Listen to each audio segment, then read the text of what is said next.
carried on playing, had my daughter, and she was 5 months old when I pulled my first Arsenal shirt on. So, you know, I just love the game. So, It's just yeah. thank you. I'm going to say thank you because we wouldn't have. I mean, don't you think, David? We wouldn't have women's football and the joy of it if there weren't those pioneers who just kept pushing back against the naysayers. Then just sort of draw it back to the reason we met and Extraordinary Portraits. This is the difficulty for the artist, and I'm not a professional artist, is conveying Gill's story from the conversations that I've had with Gill, the research that I did, conversations with friends and family.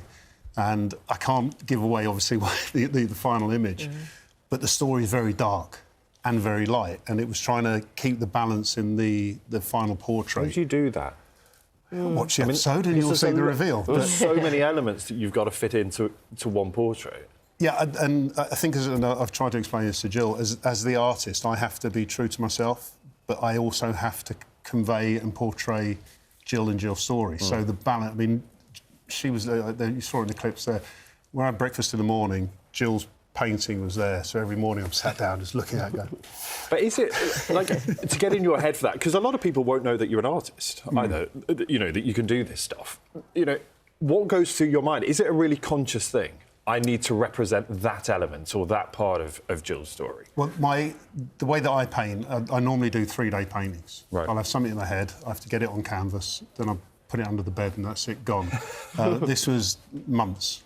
Okay. And it was understanding Gill's story. We spoke on a couple of occasions, and how I was going to... Initially, it was going to be this really big, massive, dark landscape type thing, and I thought, no, this is complicated and it doesn't actually show Gill. Right.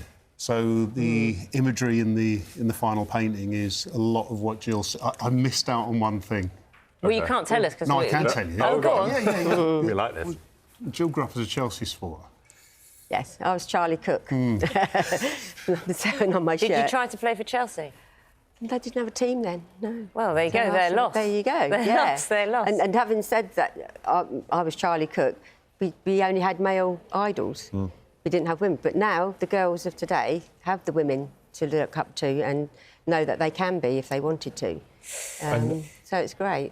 When so the final portrait, not only in the show, it gets exhibited, doesn't it, in Bradford, City of Culture, of course, this year.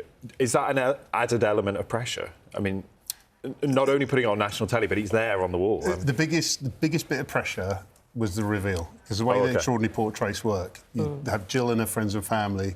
I'm stood next to the covered painting, and then it's like, ta-da!